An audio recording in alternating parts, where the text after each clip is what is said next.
বলেছিলে, খুব ভালো লাগছে আমার। আমি কি আমার রেডিওটা একটু চালাতে পারবো? একটু পুরনো ঠিকই, খটখট করে, কিন্তু আমার খুব পছন্দের। খটখট করে আপনার মতো? হ্যাঁ, কি বললেন? না, আপনি রেডিও শুনতে পারেন বিন্দাস।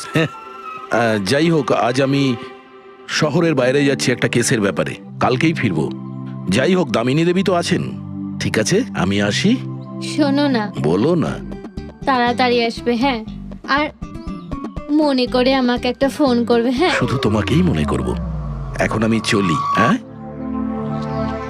আমি চলে যাচ্ছি বলতে নেই, বলতে হয় আসি। এরকম বলে? হ্যাঁ। ঠিক আছে, আমি আসছি। ইন্সপেক্টর যুবরাজ, হ্যাঁ, ইয়েস ম্যাডাম। এই হলো রিপোর্ট যেগুলো আপনি চেয়েছিলেন। সিলিন্ডার ব্লাস্ট আর শর্ট সার্কিটের দুটো লাশ পেয়েছি।